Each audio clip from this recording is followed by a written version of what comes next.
On y va, c'est parti, c'est la rentrée, je suis toute excitée, j'ai trop hâte. Hello, aujourd'hui on se retrouve pour un nouvel épisode de Cœur d'Artichaut, on est le 1er septembre, donc moi c'est ma rentrée à moi.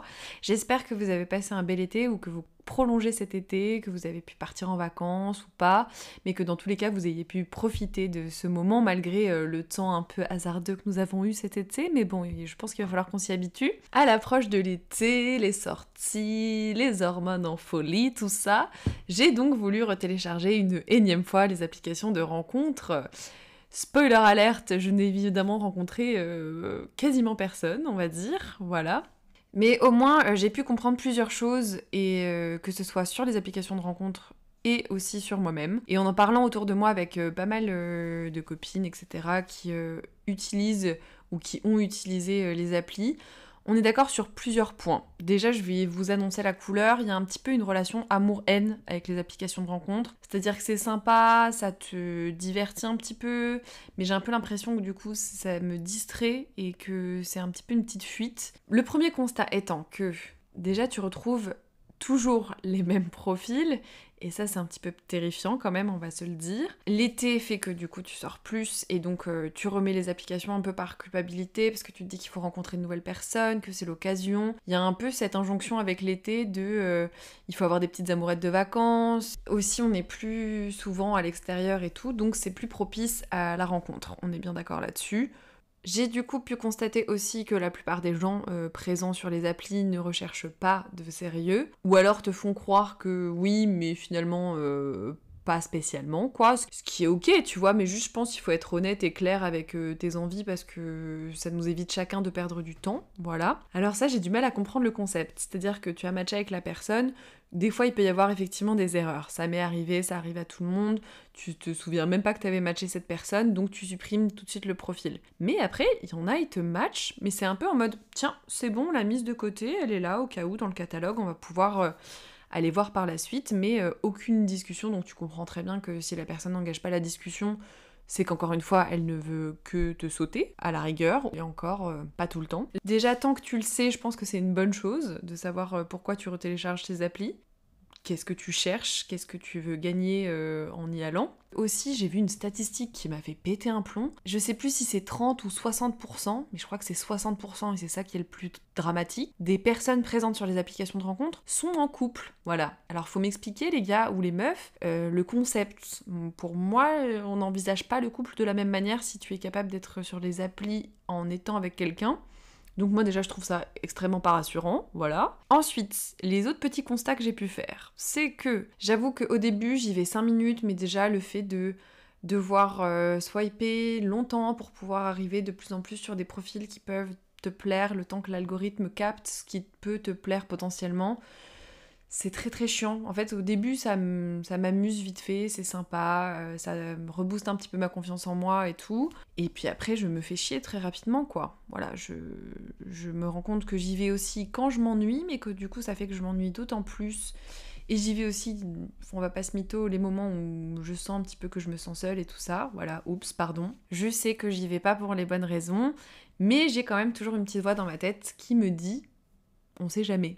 On sait jamais, je me dis, tu peux faire une belle rencontre, voilà, maintenant on vit dans un monde où le virtuel a quand même une grande place, où malheureusement, malgré le métier que je fais, je rencontre pas tant de personnes nouvelles en dehors de mon monde, quoi, et c'est chouette, j'adore rencontrer des personnes qui font et qui pensent comme moi, mais j'aime bien rencontrer des personnes différentes aussi, qui peuvent m'apporter d'autres choses, et je trouve que les applications de rencontre pour ça sont une très bonne chose, parce que ça peut te permettre de faire des belles découvertes, de rencontrer des personnes pas du tout de ton milieu, et qui font que du coup ça vient ouvrir des nouvelles portes, quoi. Donc ça c'est cool, mais quand même, je sais que 3/4 des personnes présentes sur les applications de rencontre ne me plaisent pas, ou qu'alors après, si elles me plaisent physiquement, c'est plutôt creux nos échanges. Je l'ai déjà dit précédemment dans plein d'épisodes, mais j'ai plus le temps de faire semblant, et j'ai plus envie de faire semblant, et j'ai plus envie de faire cet effort-là, c'est-à-dire que c'est naturel, soit, mais forcer la chose, ça va, j'ai pas le temps non plus pour ça.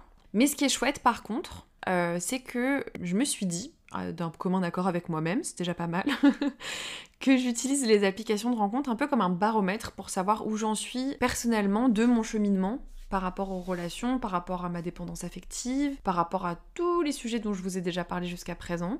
Et heureusement, ce qui est chouette, c'est que je me rends compte qu'il y a des choses sur lesquelles j'ai évolué quand même. Ça fait plaisir. Je repère mieux les charreaux, que je réussis à les éviter direct par exemple. Je cherche plus à être gentille pour qu'on m'aime bien, je fais plus de choix par défaut, je fais plus de concessions s'il y a quelque chose qui me trigger tout de suite, je vais pas me dire allez vas-y on va voir quand même et tout parce que t'as un petit peu d'attention. Non, tout ça j'ai arrêté de faire et j'en suis très contente. Et je te souhaite aussi que si toi aussi c'est ton cas, tu y arrives. On est ensemble. Mais je vois aussi qu'il y a encore du chemin à faire sur d'autres choses. Par exemple, à savoir que j'attire quasiment toujours le même type de mec et que je sais à 99% du temps que ça va matcher et que souvent c'est pas des personnes qui sont bonnes pour moi malgré tout. Voilà, et que j'ai appris à le savoir au fil du temps. Et aussi que ces personnes-là font ressortir des aspects de ma personnalité que j'aime pas trop. Quand je me sens très vulnérable, je retombe dans ces travers-là, qui sont un peu genre la moi d'avant, ou en tout cas la moi que j'ai plus envie d'être, et qu'il y a des fois où, voilà, je sens que même si j'avance, hop, des fois il y a des petites rechutes, mais c'est pas grave, c'est totalement ok, et déjà je m'en rends de plus en plus compte et c'est bien. Et autre point positif, non négligeable,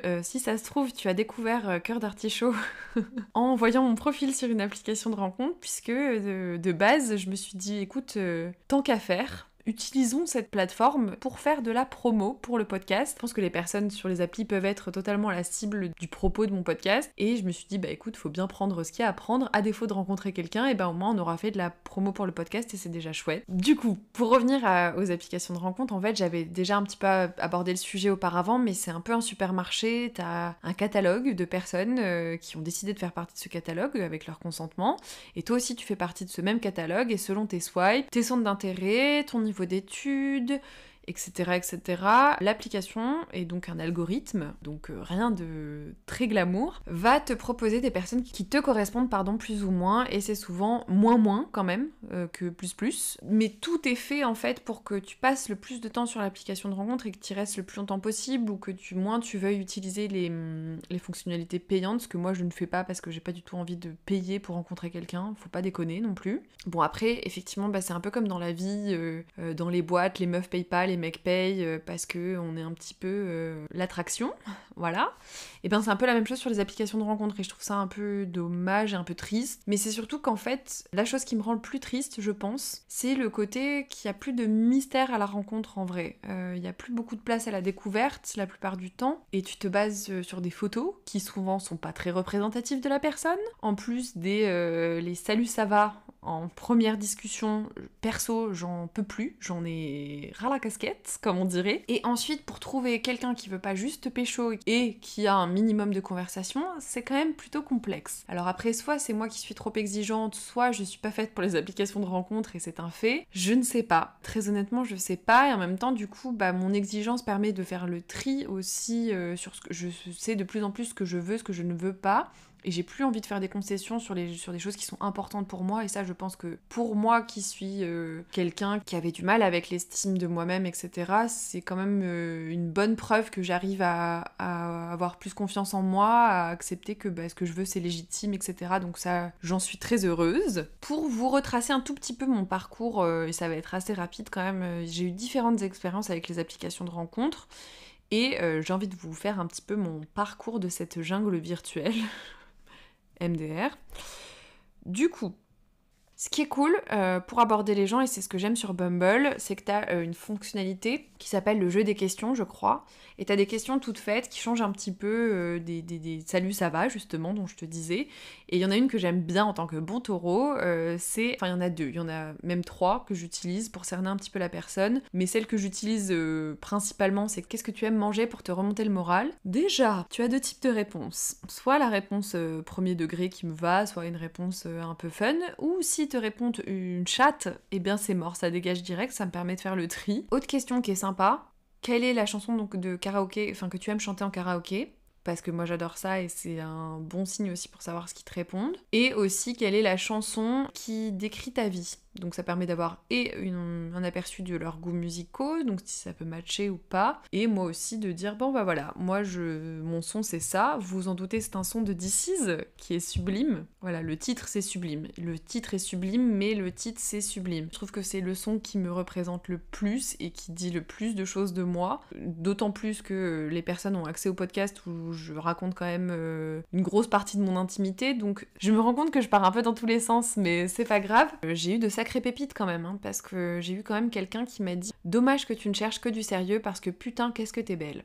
Eh bien, je pense qu'on a tous compris le sous-texte de cette phrase, mais il y en a qui manquent pas de culot, ça c'est sûr. Mais je me dis, est-ce que sincèrement il parlerait comme ça dans la vraie vie en fait? Il y a un peu ce truc-là aussi où il y en a qui se permettent pas mal de choses sur les applis, et t'as l'impression qu'il y a un truc en mode allez c'est YOLO, on y va, c'est parti, on est tous free, et je suis là en mode mais est-ce que t'aborderais vraiment comme ça une meuf dans la vie, quoi, même juste pour la pécho, parce que là ça va, c'est soft, c'est mignon et tout, mais il y en a qui vont un petit peu plus frontalement, on va dire. Mais du coup, bref, tout ça pour dire que comme je l'avais déjà dit, j'étais un petit peu jusqu'à il y a peu assez contre les applications de rencontres, parce que pour moi je trouve que ça brisait un petit peu la magie, c'était un petit peu contre mes croyances, contre voilà, moi je crois un peu au destin, au romantisme, tout ça, donc bah déjà j'ai appris qu'il fallait jamais dire jamais puisque je me suis retrouvée sur les applications de rencontres aussi. Mais c'est vrai que là, bah, je remettais mon destin entre les mains d'un algorithme, quoi. On a connu un petit peu mieux, c'est pas très n'oublie jamais vibes,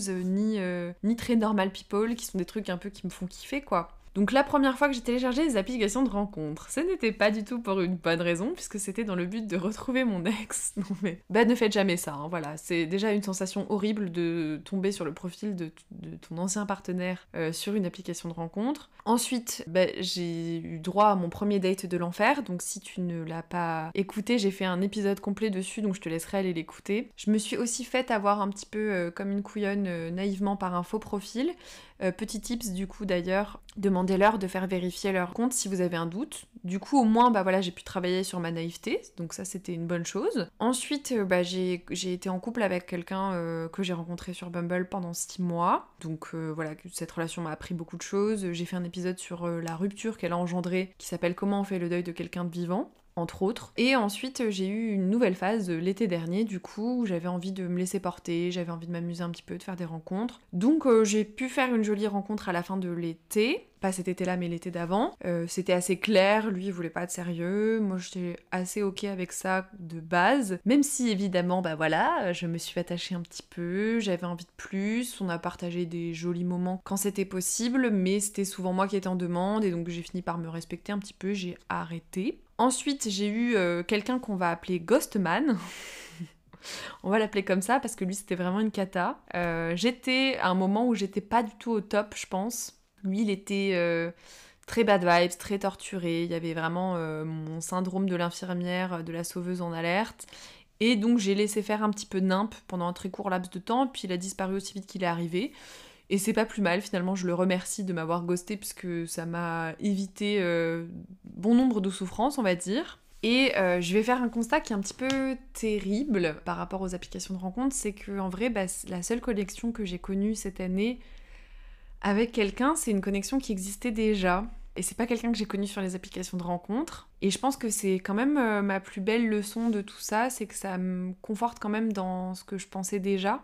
Alors je peux croire, j'ai des contre-exemples hein, de personnes qui vont même se marier, qui se sont rencontrées sur des applis et tout. Et c'est chambé et je trouve ça génial que ça puisse exister. Mais ça me conforte dans tout ce que je pensais déjà, à savoir que, en fait, de toute façon, que ce soit sur une appli ou pas une appli, il faut laisser faire les choses et ne pas vouloir forcer une connexion à tout prix, que si je dois rencontrer quelqu'un qui est fait pour moi, enfin que je dois rencontrer dans ma vie, pas dans le sens c'est ma personne, etc. Mais si je dois rencontrer quelqu'un avec qui je dois partager quelque chose, je la rencontrerai.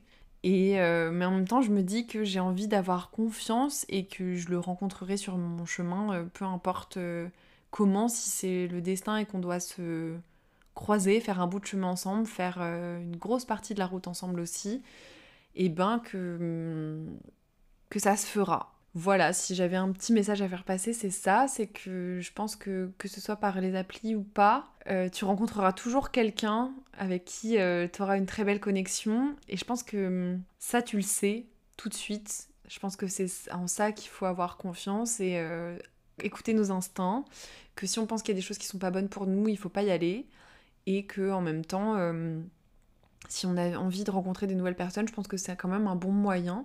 Je m'étais donné l'été pour laisser les applis, voir s'il y avait quelque chose de neuf qui se créait. Donc voilà, je pense que maintenant que la rentrée est arrivée, il est temps pour moi de supprimer les applications de rencontres. Et ben voilà, je vous ai tout dit. On se retrouve du coup bientôt pour un nouvel épisode de Cœur d'Artichaut. Si cet épisode t'a plu, n'hésite pas comme d'habitude à le partager, à noter le podcast sur la plateforme où tu l'écoutes. Et je te retrouve très bientôt pour un nouvel épisode de Cœur d'Artichaut. Salut!